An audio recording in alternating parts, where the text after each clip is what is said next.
कभी भी आप जो भी डॉक्यूमेंट बनाने वाले हो या बना रहे हो, उस डॉक्यूमेंट के अंदर अगर आपने उसको फॉर्मेट नहीं करा, डेकोरेट नहीं करा, तो वो देखने में अट्रैक्टिव नहीं लगता, वो एक नॉर्मल टेक्स्ट की तरह दिखता है।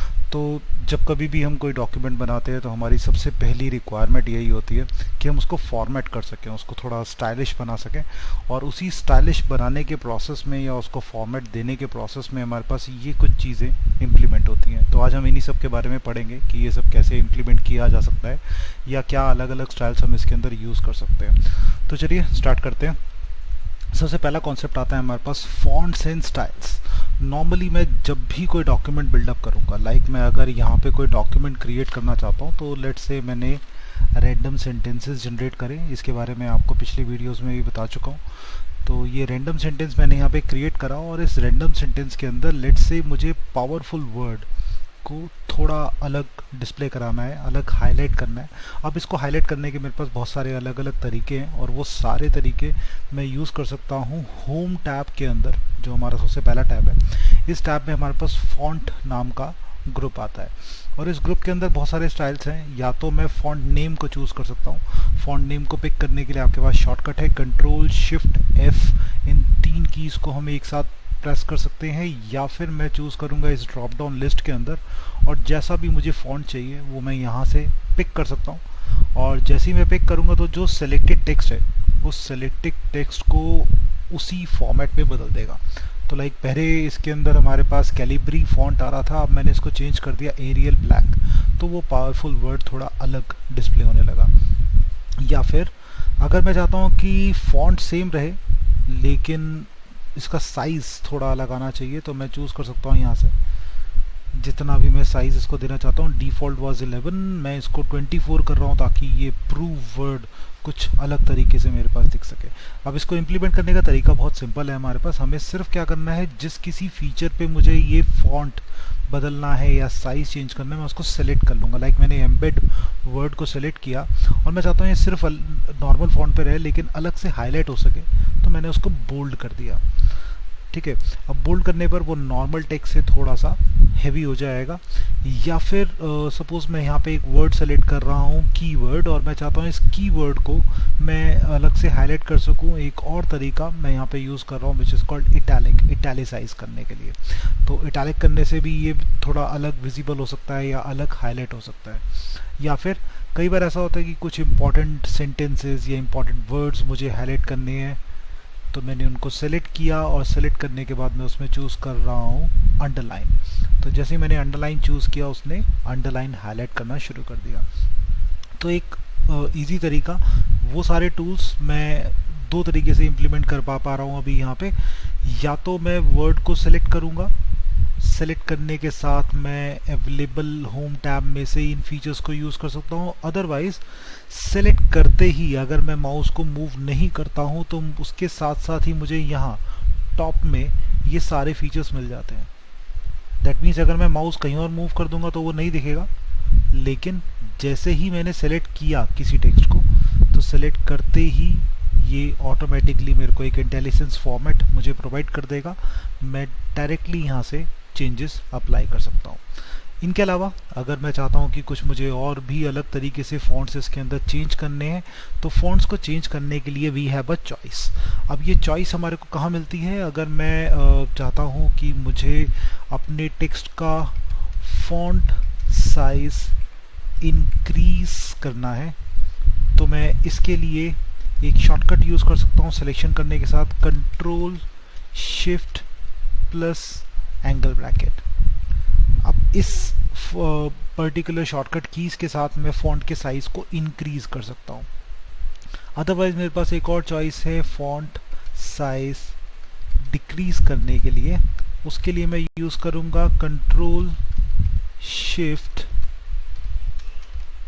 Plus less than sign.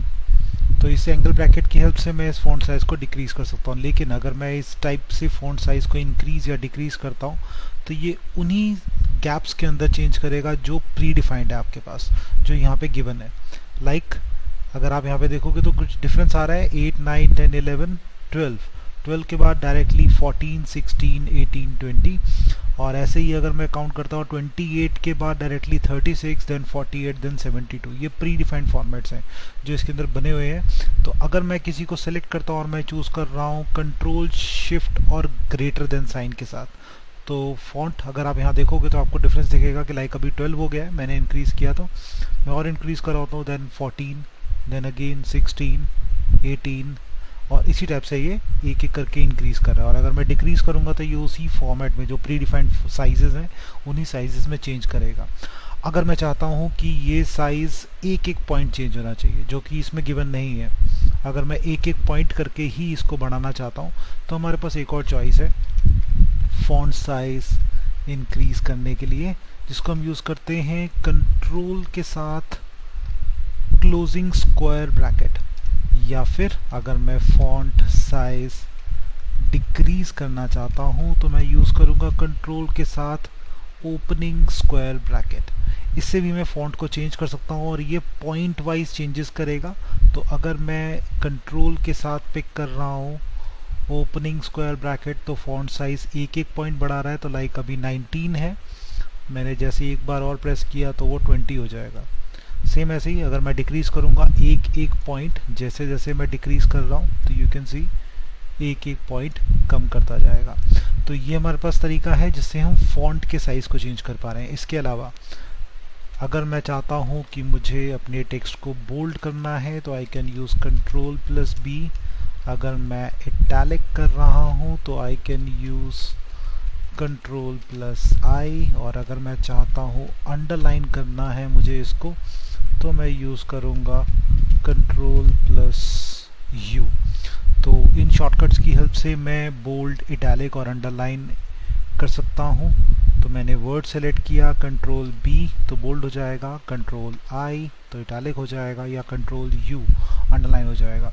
अब जैसे मैं इन बटन्स को चूज़ कर रहा हूँ या मैं इन शॉर्टकट्स को यूज़ कर रहा हूँ तो वो अप्लाई हो रहे हैं। ऐसे ही अगर मुझे उनको ऑफ करना है तो मैं दोबारा से वही शॉर्टकट्स यूज़ करूँगा। लाइक मुझे बोल्ड टेक्स्ट को नॉर्मल रखना है तो कंट्रोल बी मैं दोबारा से प्रेस कर दूंगा, बोल्ड हटा देगा। इटैलिक हटाना है तो कंट्रोल आई को मैं दोबारा प्रेस कर दूंगा, इटैलिसाइज हटा देगा। और अगर कंट्रोल यू को दोबारा प्रेस करूंगा तो अंडरलाइन भी हटा देगा। तो सिंपली हम कह सकते हैं स्विच की तरह हमारे पास काम कर रहा है। ऑन ऑफ कर सकते हैं हम इसको, बोल्ड, इटैलिक, अंडरलाइन, इस टाइप के फीचर्स को। तो ये हमारे पास एक सिंपल तरीका हुआ जिससे हम फॉन्ट स्टाइल्स में चेंजेस कर पा रहे हैं। फॉन्ट के अंदर जो भी मुझे उसके स्टाइल्स प्रोवाइड करने हैं वो मैं बदल पा रहा हूँ। अब कई बार क्या होता है कि आप कोई टेक्स्ट लिखते हो और टेक्स्ट के अंदर आपने जो भी टेक्स्ट लिखा उसको स्मॉल लेटर्स में लिख दिया।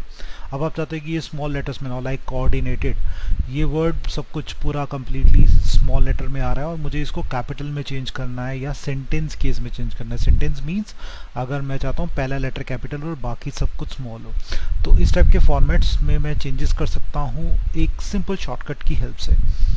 तो लाइक अभी आप देख रहे हो कि यहाँ पे कैपिटल हो गया है फर्स्ट लेटर, मैंने दोबारा शॉर्टकट प्रेस किया तो सारा कैपिटल हो गया, और तीसरी बार अगर मैं प्रेस करूँगा तो वापस शॉर्ट में हो जाएगा। तो बेसिकली हम कह सकते हैं ये फॉन्ट स्टाइल में एक स्पेशल चेंज आता है जिसको हम बोलते हैं चेंज केस। अब इस केसेस के अंदर 3 केसेस हैं। सबसे पहले होता है सेंटेंस केस, देन होता है अपर केस, देन होता है लोअर केस। मैं उसी फॉर्मेट में लिख रहा हूँ जिस फॉर्मेट में होता है सेंटेंस में पहला लेटर कैपिटल होगा और बाकी सब कुछ स्मॉल, अपर में सारा कुछ कैपिटल होगा और लोअर में सारा कुछ स्मॉल।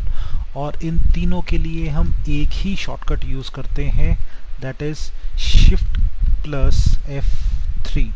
ये सिर्फ आप माइक्रोसॉफ्ट वर्ड और पावर पॉइंट, इन 2 टूल्स, माइक्रोसॉफ्ट ऑफिस के 2 टूल्स के अंदर आप इसको इम्प्लीमेंट कर सकते हो।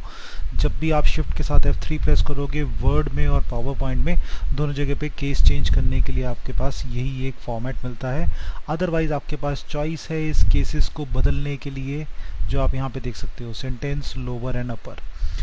इनके अलावा 2 चॉइसेस और होती हैं, कैपिटलाइज ईच वर्ड और toggle case. Capitalise each word नाम से पता लग रहा है हर वर्ड के अंदर पहले लेटर का कैपिटल कर देगा, और टॉगल केस में जैसा वो दिखा रहा है यहाँ पे डेमो के अंदर भी हर एक वर्ड का पहला लेटर स्मॉल और बाकी सब कुछ कैपिटल कर देगा।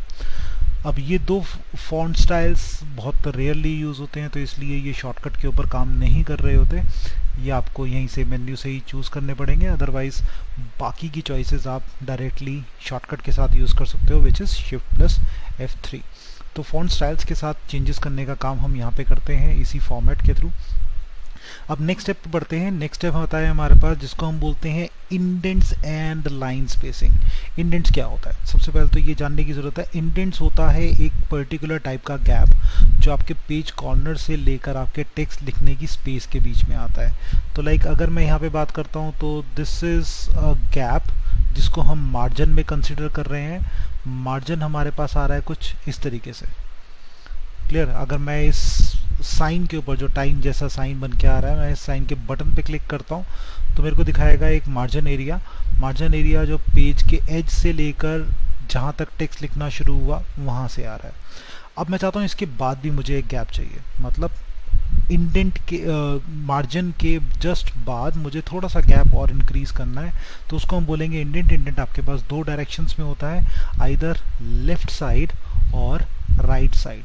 तो अगर मुझे लेफ्ट साइड का इंडेंटेशन इंक्रीज करना है तो इसके दो तरीके हैं। आइदर मैं पैराग्राफ नाम के ग्रुप में जाऊंगा और इंडेंट इंक्रीज और डिक्रीज नाम का ऑप्शन है, मैं इंडेंट को इंक्रीज करूंगा तो एक गैप जनरेट कर दिया। जिस पैराग्राफ के अंदर आपका कर्सर है उसी पैराग्राफ के ऊपर ये इंडेंटेशन अप्लाई कर देगा।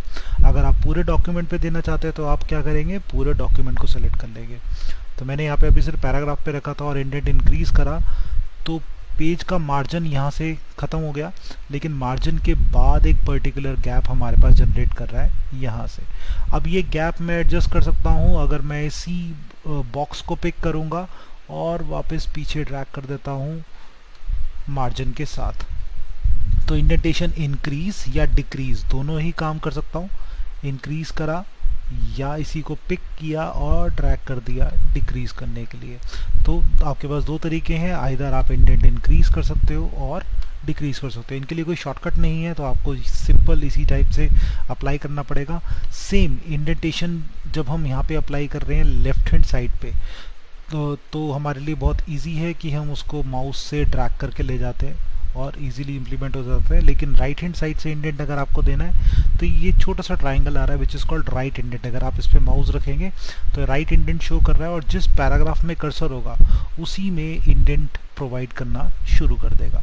तो आप देख रहे हो कि जैसे ही मैं इसके इंडेंट को ड्रैग कर रहा हूँ माउस से लेफ़्ट की तरफ, तो ऑटोमेटिकली उसने साइज़ को चेंज किया। अगर मैं दोबारा राइट की तरफ लेके जाता हूँ तो इंडेंट को इंक्रीज़ कर देगा। लेकिन इन दो बटन से सिर्फ और सिर्फ लेफ्ट इंडेंट चेंज होता है, क्लियर। अब कई बार ऐसा होता है कि आपको पैराग्राफ स्टार्ट करना है, पैराग्राफ की पहली लाइन को एक गैप देना है, पहली लाइन को एक इंडेंट देना है। तो पहली लाइन को इंडेंट देने के लिए आप क्या करने वाले हो कि पैराग्राफ के अंदर कर्सर रखोगे या पैराग्राफ की फर्स्ट लाइन पे ही कर्सर रख लोगे, डिपेंड्स ऑन योर चॉइस। उसके बाद जो लेफ्ट साइड का इंडेंट है उसमें टॉप में एक ट्राइंगल आ रहा है which is called first line indent. आप इस फर्स्ट लाइन इंडेंट को पिक करोगे और इसको ड्रैग कर दोगे। अब सी यहाँ पे इसमें डिफरेंस क्या आ रहा है कि पैराग्राफ की पहली लाइन थोड़े से गैप के बाद शुरू हो रही है। अब ये गैप आपको स्पेस बार बार प्रेस करके नहीं देना, आपको सिंपल तरीके से आपको सिर्फ कर्सर रखना है पैराग्राफ के अंदर और इंडेंट ऐड कर देना है। अगर आप उसको बैक करते हो और नॉर्मल पे ले आते हो तो दैट मीन्स इंडेंट बिल्कुल नॉर्मल हो जाएगा। अब कुछ लोग क्या करते हैं कि जब पैराग्राफ में ऐसे गैप्स आते हैं तो वो उसको बहुत सारे स्पेसेस दे के अप्लाई करना शुरू करते हैं। अब इससे क्या दिक्कत आती है कि ये कई बार ये मिस्टेक्स बन जाती है, एरर्स बन जाते हैं, जिसकी वजह से आपके टेक्स्ट को मैनेज करना या टेक्स्ट को सही तरीके से रखना बहुत कॉम्प्लिकेटेड हो जाता है। तो इट इज़ रिकमेंडेड कि आप कभी भी ऐसे मैनुअल स्पेसेस टाइप ना करें। इन मैनुअल स्पेसेस की जगह पे आप इंडेंट का यूज़ कर सकते हैं, फर्स्ट लाइन इंडेंट या लेफ्ट इंडेंट या राइट इंडेंट, उससे ज़्यादा अच्छे तरीके से आप इसको इम्प्लीमेंट कर पाएंगे। प्लस इसके साथ साथ कई बार क्या होता है, जैसे हम पैराग्राफ चेंज करें तो आप यहाँ देख रहे होगे हर सेंटेंस या हर पैराग्राफ के बाद एक थोड़ा गैप ज़्यादा आ रहा है। नॉर्मली दो लाइंस के बीच में इतना गैप नहीं है, लेकिन यहाँ गैप है। This gap is simple gap जो आप एंटर से आप लेके आ सकते हैं। लाइक अगर मैंने यहाँ पे टेक्स्ट लिखा हुआ है और मैं जैसे ही एंटर प्रेस करूँगा तो इतना गैप जनरेट हो जाएगा, ये डिफ़ॉल्ट गैप है। अब ये जो लाइंस के गैप हैं, इन लाइंस के गैप को भी आप अपनी चॉइस से एडजस्ट कर सकते हो। अगर आप इसको सेलेक्ट करते हो या पैराग्राफ पिक करते हो और उसके बाद आप पैराग्राफ टूल के अंदर ही जाते हैं लाइन स्पेसिंग, तो ये लाइंस के बीच का स्पेस इंक्रीज और डिक्रीज करता है। तो इसमें ज़रूरी नहीं है कि आपको हर बार एंटर ही प्रेस करना होगा या बहुत सारी लाइन्स है और सब में आपको ज़्यादा सारा गैप चाहिए तो हर लाइन के एंड में आके आपको एंटर प्रेस करना पड़े, ऐसा ज़रूरी नहीं है।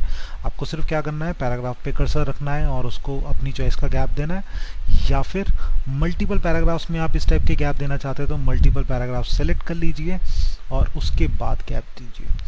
तो बहुत ईजी हो जाता है हमारे पास यहाँ पे गैप्स को एडजस्ट करना। अदरवाइज अगर आप एंटर प्रेस करके गैप देते हैं तो वो उसको कंसिडर करेगा जैसे आपने पैराग्राफ बदल दिया है, और ऐसी सिचुएशन के अंदर उन सेंटेंसेस में या उन पैराग्राफ्स के अंदर जो फर्स्ट वर्ड आ रहा है उसको वो कंसिडर करेगा ये नए पैराग्राफ की फर्स्ट लाइन है, तो ये ऑटोमेटिकली इसको कैपिटल कर देता है। ठीक है, तो जैसे ही आप इसके अंदर फॉर्मेट चेंज करना शुरू करेंगे तो ऑटोमेटिकली उसको कैपिटल करके हाईलाइट करने लगेगा।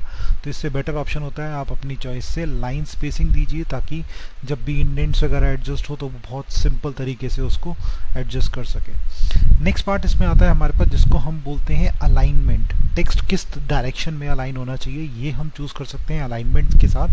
अलाइनमेंट बहुत इंपॉर्टेंट होता है, स्पेशली अगर आपने सपोज अपने डॉक्यूमेंट के ऊपर एक हेडिंग देनी है, जैसे मैं यहाँ पे कर्सर रख रहा हूँ और मैं यहाँ लिख रहा हूँ हेडिंग, या जैसे आप रिज्यूमे बना रहे हो तो आप रिज्यूमे में लिखते हो करिकुलम विटे।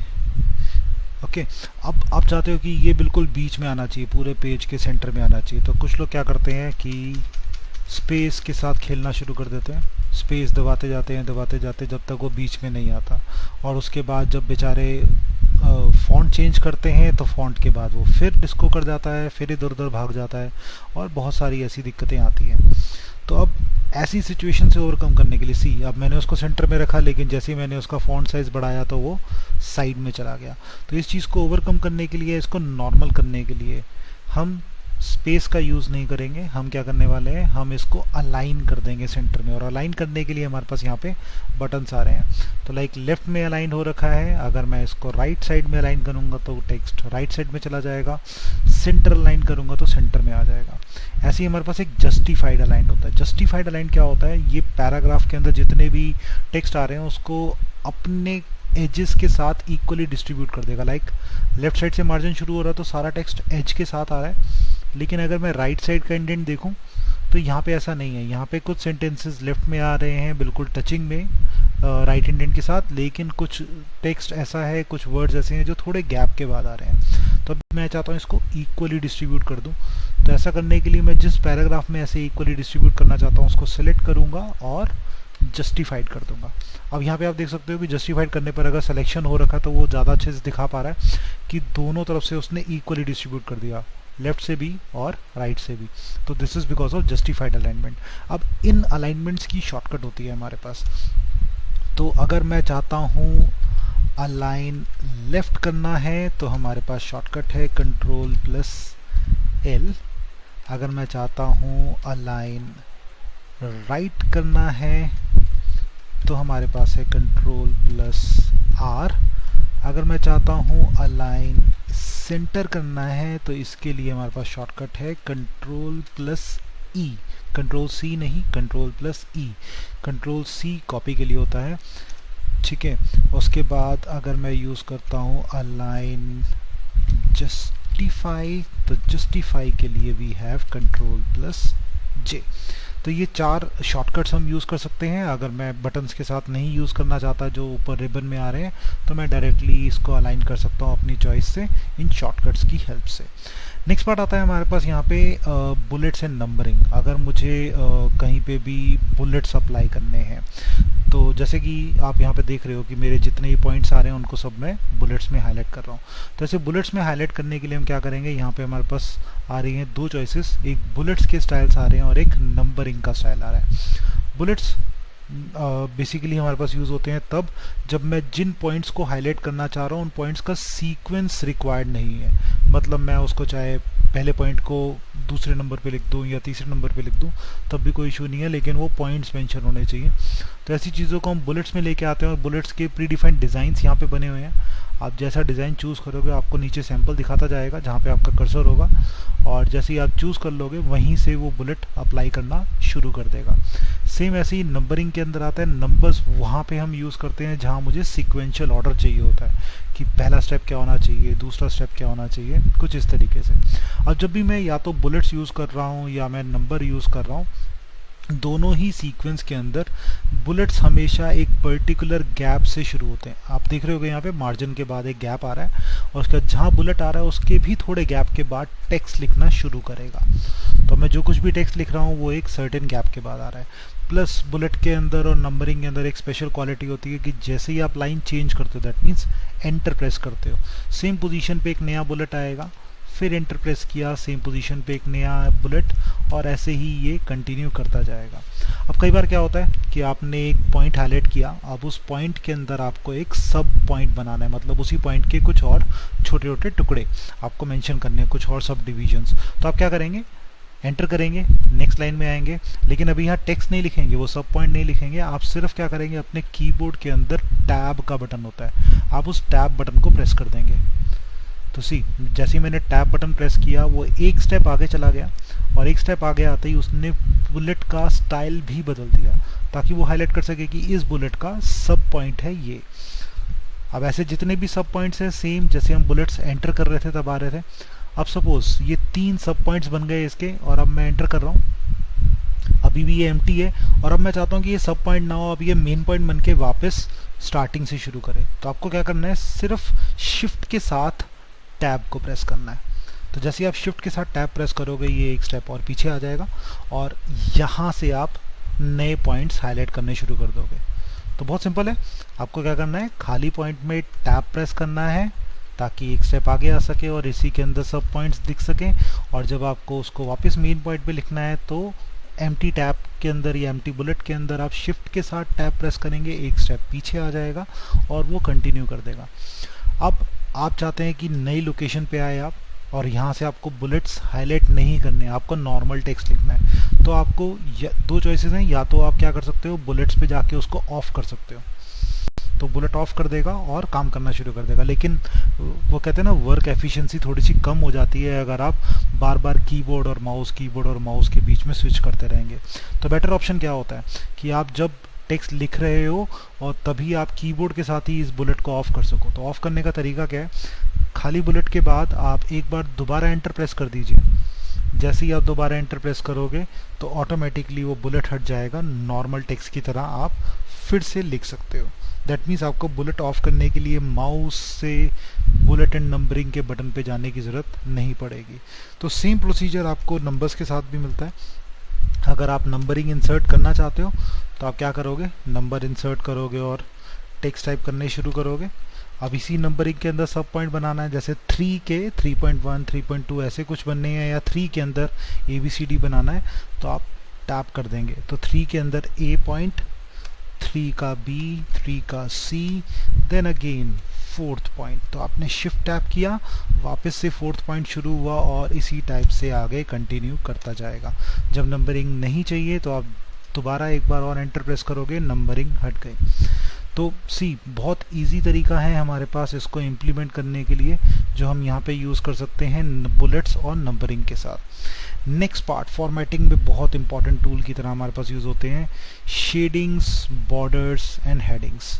मुझे अपने टेक्स्ट के अंदर कुछ बैकग्राउंड शेडिंग देनी है, उसके आसपास कुछ बॉर्डर हाईलाइट करना है, या अपने पेज के आसपास पूरा बॉर्डर हाईलाइट करना है, या कुछ अलग से हेडिंग्स मुझे देनी है। तो ये तीन टूल्स मैं यहाँ पे इसके अंदर यूज़ कर सकता हूँ। सबसे पहले आता है शेडिंग। अगर मुझे सिर्फ शेडिंग प्रोवाइड करनी है, अब शेडिंग के भी दो अलग अलग तरीके हम कह सकते हैं यहाँ पे। एक होता है हाईलाइटर, जैसे आप नॉर्मली हार्ड कॉपी जब आप प्रिंट आउट निकाल के रखते हो तो एक हाईलाइटर पेन आता है, आप उसे हाईलाइट कर देते हो।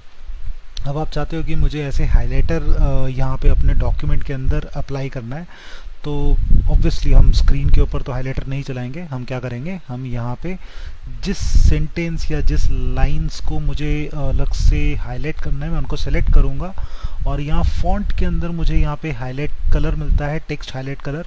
मैं इसको चूज़ करूँगा और जिस कलर से मैं उसको हाईलाइट करना चाहता हूँ मैं वो कलर यहाँ पे चूज़ कर लूँगा, तो उतने ही टेक्स्ट को वो हाईलाइट कर देगा, अलग से मार्क कर देगा। अब हाईलाइट के भी आपके कलर चॉइस है तो आप उसको अप्लाई कर सकते हैं। लेकिन अगर आप चाहते हो कि उसके बैकग्राउंड में एक पर्टिकुलर शेड रहे पूरे पैराग्राफ के अंदर, तो आप पैराग्राफ के अंदर या तो क्लिक कर सकते हैं, या अगर मल्टीपल पैराग्राफ्स है तो आप उनको सेलेक्ट कर सकते हैं। और सेलेक्ट करने के बाद पैराग्राफ के अंदर आपको मिलता है शेडिंग टूल। आप शेडिंग में जाएंगे और अपनी चॉइस की शेडिंग उसके अंदर अप्लाई कर देंगे, तो उस टेक्स्ट के आसपास शेडिंग आ जाएगी, उसके बैकग्राउंड में शेडिंग आ जाएगी। अब कभी भी आपने ये हाईलाइट या शेडिंग जो भी अप्लाई कर रखी है, अगर आप उसको रिमूव करना चाहते हैं तो रिमूव करने के लिए भी सेम प्रोसीजर है। आप दोबारा से सेलेक्ट करेंगे जितने एरिया में वो शेडिंग हो रखी है, और उसके बाद शेडिंग के अंदर जाएंगे और यहाँ पे आपको एक चॉइस मिलेगी no colour. No colour means shading remove. ऐसा नहीं है कि आपको वाइट कलर करना है उसके अंदर, आपको क्या करना है, नो कलर। अगेन आप इस टेक्स्ट के अंदर भी आप चाहते हो कि ये जो हाईलाइट हो रखा है ये हाईलाइटिंग हट जाए, तो आप हाईलाइटर में जाएंगे और वाइट कलर ना चूज़ कर आप क्या चूज़ करने वाले हैं, नो कलर, ताकि ये कलर रिमूव कर सके। तो ये एक तरीका हो गया हमारे पास यहाँ पे जो जिसको हम बोलते हैं कि शेडिंग अप्लाई करने का काम कर रहा है। या फिर अगर मैं कोई हेडिंग हाईलाइट करना चाहता हूँ, हेडिंग हमने स्टार्टिंग फर्स्ट सेशन के अंदर भी हमने देखा था कि अगर डॉक्यूमेंट में मुझे कोई एक पर्टिकुलर हेडिंग प्रोवाइड करनी है तो प्री डिफाइंड हेडिंग्स मिलती हैं हमारे को होम टैब के अंदर ही, स्टाइल्स के अंदर। तो मैं हेडिंग 1, हेडिंग 2, टाइटल, सब टाइटल, इस टाइप की चॉइसेस है मेरे पास, तो मैं कोई भी एक स्टाइल यहाँ पे अप्लाई कर दूंगा। अब हेडिंग की कॉरस्पॉन्डिंग फॉन्ट स्टाइल पहले से इसमें माइक्रोसॉफ्ट वर्ड के अंदर बना हुआ है। अब कई बार क्या होता है कि मैंने हेडिंग अप्लाई करी और मैंने अपनी चॉइस का टेक्स्ट भी उसके अंदर चूज़ करा, तो डिफ़ॉल्ट टेक्स्ट का स्टाइल आ रहा है कैलिब्री बॉडी स्टाइल, और हेडिंग आ रही है हमारे पास कुछ इस तरीके की। अब पर्टिकुलरली अगर मैं हेडिंग को देखता हूँ तो हेडिंग जो आ रही है कैलिब्री लाइट के अंदर आ रहा है हमारे पास हेडिंग 1। अब मैं चाहता हूँ कि इसका फॉर्मेट मुझे बदलना है। सपोज मैंने पूरे डॉक्यूमेंट के अंदर हेडिंग्स और टेक्स्ट को अरेंज कर रखा है, अब मुझे पूरे डॉक्यूमेंट का फॉर्मेट बदलना है, तो हमारे पास एक चॉइस है, हमारे पास है डिज़ाइन नाम का टैब। अब जैसे मैं इस डिज़ाइन नाम के टैब में जाता हूँ तो इस डिज़ाइन के अंदर पूरा थीम पहले से बना हुआ है, लाइक टाइटल किस फॉन्ट का होगा और हेडिंग के टेक्स्ट किस फॉर्मेट का होगा।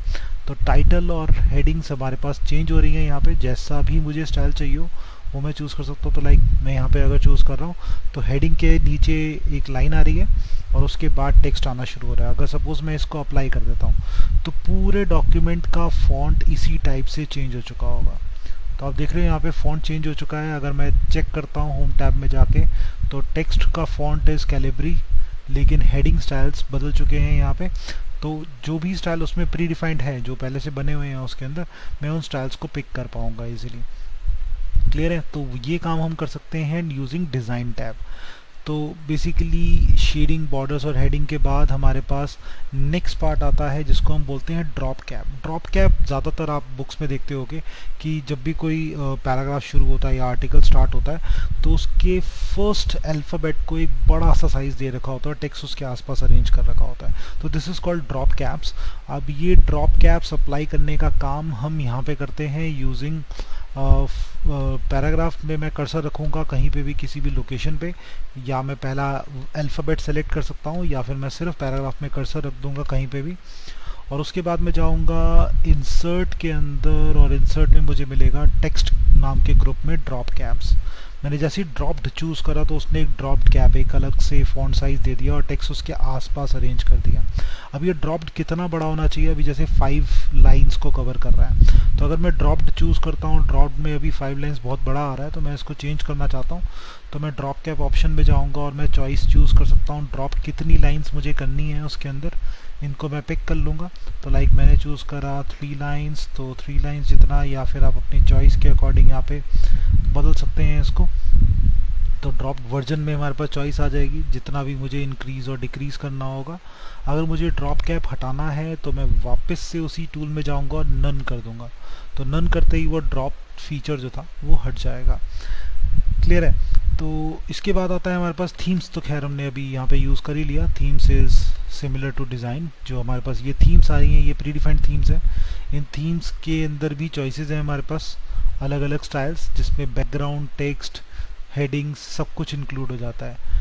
तो ऐसा स्टाइल आप चूज़ कर सकते हो। सी माउस रखने पर वो पूरे डॉक्यूमेंट का आपको प्रीव्यू भी दिखा रहा है, ताकि आप चूज़ कर सको प्रीव्यू के साथ, और जो आपको ठीक लगे, जिसमें आपको टेक्स्ट का फॉन्ट अच्छा लग रहा हो, आप उसको यहाँ पे चूज़ कर सकते हैं। क्लियर।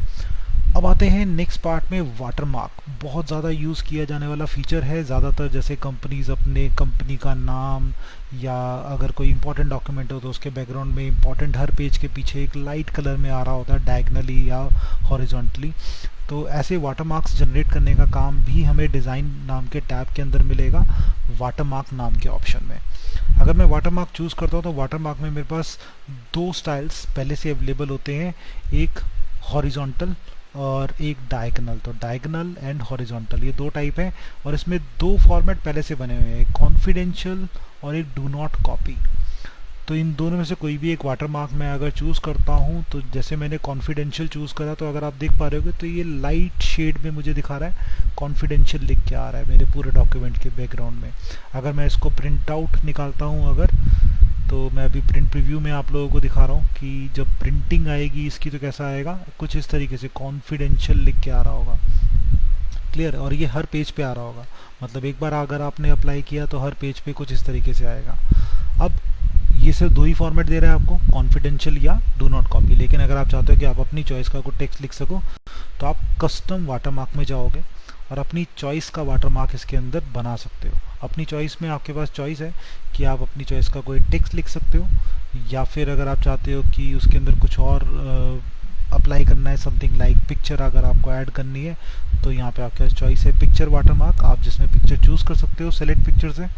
अदरवाइज आप चूज़ करोगे नो वाटरमार्क या टेक्स्ट वाटरमार्क। तो मैंने टेक्स्ट वाटरमार्क में चूज़ करा, मैंने अपना नेम टाइप कर दिया अभिषेक पॉल।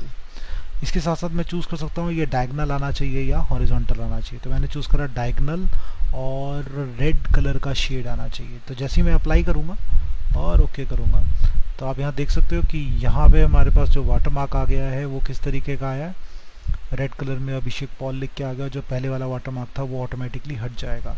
अब अगर जब भी मैं प्रिंट आउट निकालूंगा तो उसके वाटरमार्क में कुछ इस तरीके से शो कर रहा होगा। अब ये वाटरमार्क अगर आपको इरेज करना है तो वही वाटरमार्क के टूल के अंदर आपके पास चॉइस है रिमूव वाटरमार्क। तो जैसे आप इस रिमूव वाटरमार्क पे क्लिक करेंगे तो ये वाटरमार्क हट जाएगा। क्लियर। तो ये हुआ हमारे पास यहाँ पे ड्रॉप कैप, थीम्स या वाटरमार्क, ये सब हम अप्लाई कर सकते हैं। देन आता है हमारे पास एक और फीचर जो फॉर्मेटिंग में बहुत ज़्यादा यूज़ किया जाता है, पिक्चर्स को इंसर्ट करना या शेप्स को इंसर्ट करना। अगर कुछ प्री डिफाइंड पिक्चर्स हैं जो मुझे अपने डॉक्यूमेंट में सपोज यहाँ मुझे चाहिए, जहाँ मैं कर्सर रख रहा हूँ, तो मैं जाऊँगा इंसर्ट टैब के अंदर और यहाँ पर मेरे पास चॉइस है पिक्चर इंसर्ट करने की। तो जैसे मैं पिक्चर चूज़ करता हूँ तो मेरे पास एक डायलॉग बॉक्स ओपन हो जाएगा, जो मेरे सिस्टम में जितनी भी पिक्चर्स हैं वो मेरे पास यहाँ पे दिखा रहा है। मैं कोई भी एक पिक्चर चूज़ कर लेता हूँ, लेट्स से आयरन मैन। तो आयरन मैन हमारे यहाँ डॉक्यूमेंट में ऐड हो गया। अब मैं चाहता हूँ कि इसको फ्रेम देने हैं या सेल चेंज करने, तो एक स्पेशल क्वालिटी टूल हमारे पास यहाँ पे ऐड हो रहा है। नॉर्मली डॉक्यूमेंट के साथ यहाँ पे वो टूल्स नहीं दिख रहे, लेकिन जैसे ही मैं पिक्चर पे क्लिक करूँगा एक स्पेशल टाइप का टूल ऐड हो गया, पिक्चर टूल्स। अब इस पिक्चर टूल्स के अंदर मेरे को पिक्चर के बहुत सारे वेरिएशंस मिल रहे हैं कि मैं उसका कलर ओवरले चेंज कर सकता हूँ। जैसा स्टाइल मैं चूज़ करूँगा वैसा कलर ओवरले उसके ऊपर ऐड हो जाएगा। तो अगर मैं कंप्लीट ब्लैक थीम चूज़ कर रहा हूँ तो ब्लैक, या कुछ शेडी स्क्रीन, तो मैं इस टाइप के अलग अलग चॉइसेस पिक कर पा रहा हूँ। या फिर अगर मैं चाहता हूँ कि इसके आसपास कुछ फ्रेम आने चाहिए तो फ्रेम के स्टाइल्स भी मिल रहे हैं मुझे यहाँ पे। मैं जैसा भी फ्रेम अप्लाई करना चाहता हूँ, तो सपोज़ मैं फ्रेम अप्लाई कर रहा हूँ कुछ इस तरह का, तो जैसा फ्रेम मैं चूज़ करूँगा वैसा ही फ्रेम उसके अंदर अप्लाई कर देगा। तो अभी सर्कल उसके अंदर नहीं दिखा रहा, तो जो वो सपोर्ट कर पा रहा होगा उसको शो कर देगा, जो वो सपोर्ट नहीं कर पा रहा होगा उसको डिस्प्ले नहीं कराएगा, लाइक दिस।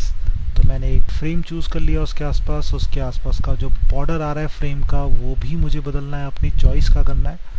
तो वो फ्रेम चॉइस मैं अपनी चॉइस से चूज़ कर पाऊँगा यहाँ से।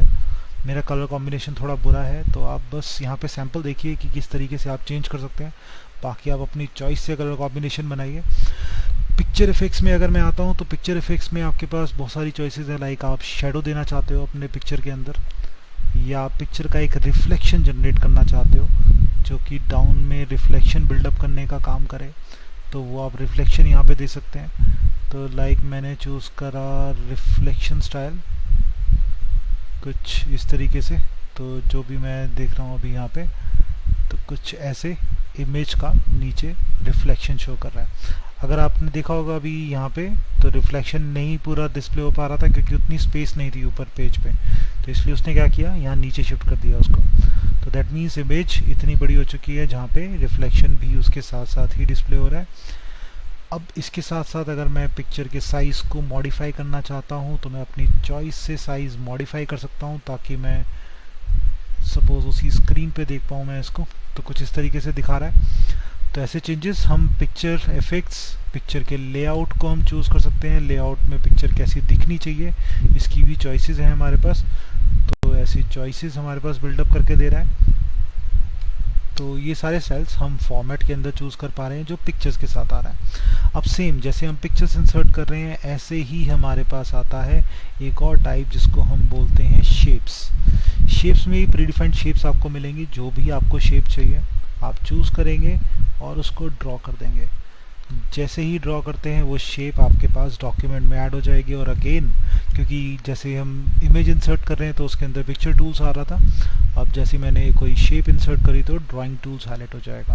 अब ड्राइंग को कैसा आपको कलर देना है, क्या स्टाइल देना है, वो आप यहाँ से चूज़ कर सकते हो और अप्लाई कर सकते हो। तो बहुत सिंपल तरीका है हमारे पास शेप आउटलाइन या शेप के अंदर का फिल कलर, जो भी आपको इसको बदलना हो वो आप अप्लाई कर सकते हो। सो गाइस, ये अलग अलग फॉर्मेट्स हैं जो हम फॉर्मेटिंग टूल्स में यूज़ करते हैं, जिससे आप अपने डॉक्यूमेंट को थोड़ा अट्रैक्टिव बना सकते हैं, थोड़ा अच्छा बना सकते हैं, ताकि वो बढ़िया दिखे और उसके साथ इम्प्लीमेंट किया जा सके। और दैट्स ऑल फॉर टुडे। आप इसको एक बार ट्राई करके देखिए। अगर आपको कुछ डाउट्स होते हैं या कन्फ्यूजन्स होते हैं तो आप मुझे ज़रूर कमेंट बॉक्स में मेंशन करके बताएं। और ऐसे ही और वीडियोस देखने के लिए मेरे चैनल को सब्सक्राइब कर लीजिए। अगर आपको ये वीडियो अच्छा लगा तो इसको लाइक ज़रूर कीजिए और शेयर भी कीजिए ताकि और लोग भी इन वीडियोस को देख पाएँ। So guys, have a nice day, bye bye.